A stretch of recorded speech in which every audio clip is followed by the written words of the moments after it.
Tay, ano kayo muna?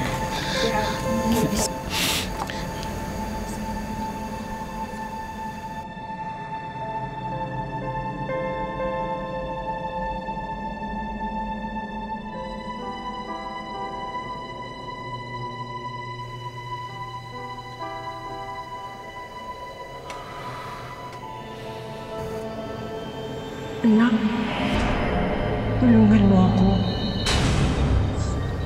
Parang awa mo na, tulungan mo ako. Huwag mo akong ibiguin, ha?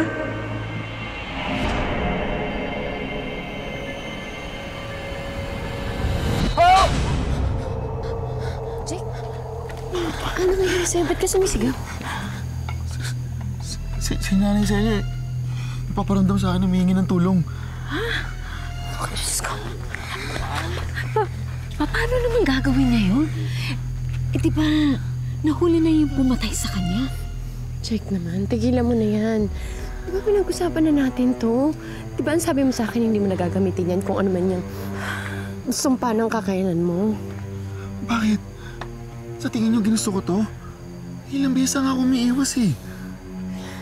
Pero ayaw ko tantanan ng mga multo. O, tapos ngayon, si Nanay Celia lumalapit sa akin. Gulong-gulo na ako eh. Hindi ko na alam yung gagawin ko. Pinagtitinginan na tayo ng mga tao dito, mamaya isipin nila na sisiraan ka ng ulo. Kakahiya. Anak, Rose, umuwi muna kayo. Sige na. Iuwi mo muna si Jim. Sige na.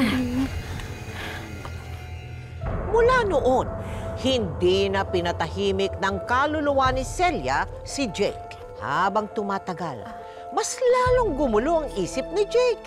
Lalo pat napapadalas ang pagtatalo nilang mag-asawa dahil sa nakabukas niyang ikatlong mata. Dahil dito, umiwas si Jake sa mga pagpaparamdam ni Celia. Pero ayaw pa rin siya tantanan ng kaluluwa ng kanyang nanay-nanayan, maging sa kanyang panaginip.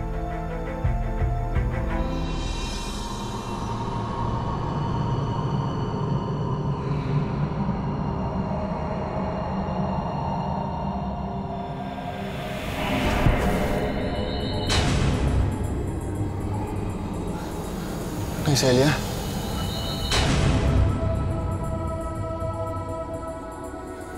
Bakit mo nagpaparamdam sa akin? Jake, hindi pa nahuhuli ang pumatay sa akin. Pero, nakakulong na po si Kuya Bidoy. Ano pong ibig niyo sabihin? Hindi siya ang pumatay sa akin. Kung hindi siya, sino?